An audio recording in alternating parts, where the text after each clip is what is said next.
This video is, of course, brought to you by my recently launched Patreon. Check out the link in the description for more information, or stick around to the end of the video.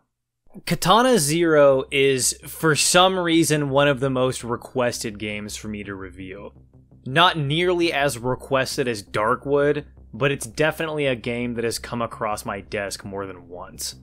Basically, what we are looking at here is a fast-paced, story-driven, side-scrolling platformer where both enemies and players die in one hit.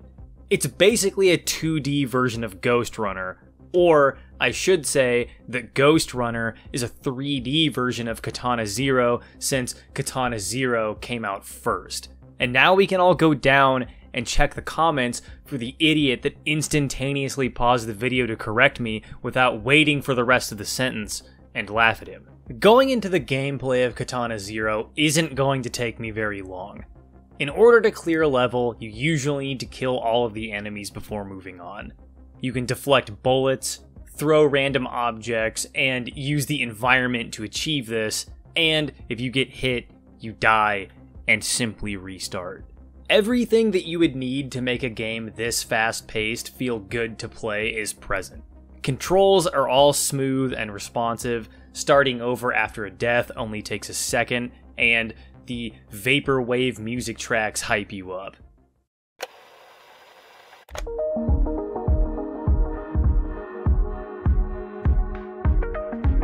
There's nothing wrong with the actual gameplay sections of Katana Zero, and you can see pretty quickly and immediately why this game was received pretty much unanimously positively, and why it's been recommended to me so many times.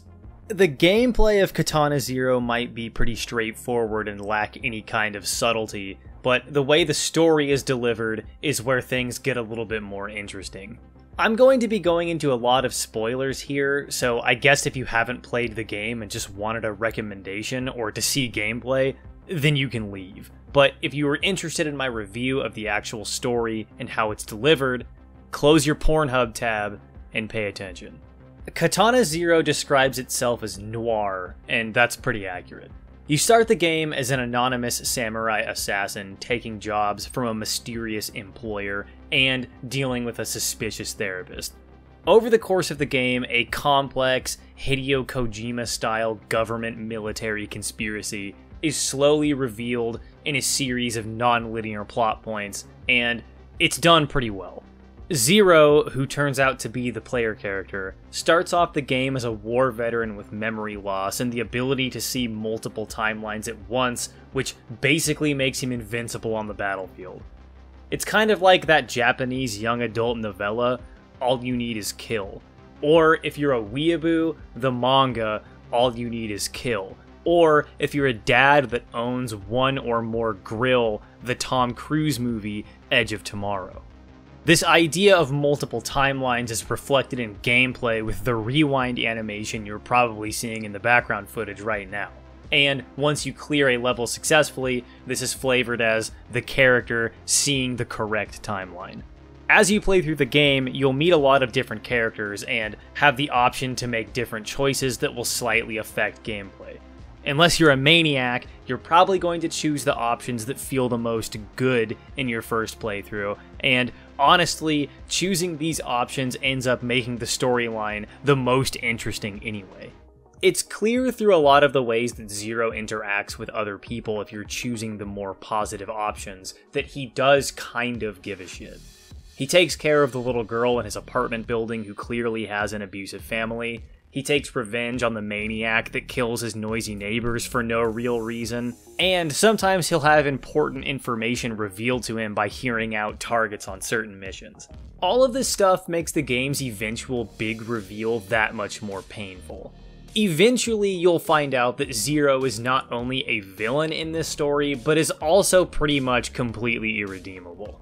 As you progress and Zero remembers more and more of his past, it's revealed that he was a super soldier, trained from childhood, selected because of his high levels of psychopathy, and given high doses of a highly addictive drug called Chronos, which is what allows him to navigate time.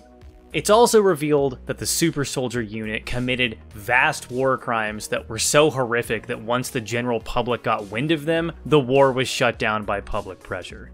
The question that this then raises is, if Zero was acting in as good a faith as was possible given his circumstances when he had no memory of his military past, is it then possible that his psychopathy wasn't something that was innate to his character, but something that was driven into him over time through his training and his extreme drug addiction?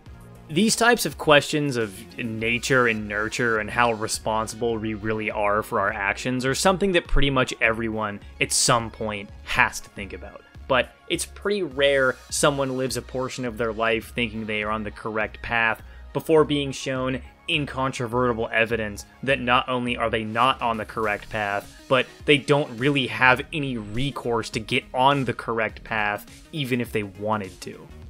It's a very depressing and heavy story about war crimes, drug addiction, child soldiers, psychotic serial killers, and government conspiracies.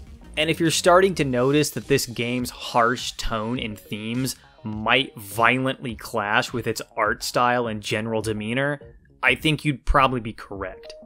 Katana Zero's sprite art and general art direction are beautifully done, but it doesn't invoke a tone that feels self-serious enough to tackle its subject matter with a straight face. On top of that, there are plenty of running gags and jokes in the game that also seem to kind of detract from the gravity of the situation that it's trying to build. Does this really matter in terms of the quality of the game? Not really. But it's kind of weird to have a really serious scene where a guy tortures two random people for no reason and have it look like Super Mario World. This is a weird vibe. But other than those problems of tonal weirdness, Katana Zero is a good game. It's short enough to be finished in an afternoon, and it has a very fast-paced, satisfying gameplay loop, a well-written and fun story, and no real serious flaws. And being a small indie game, it's not really going to set you back very much.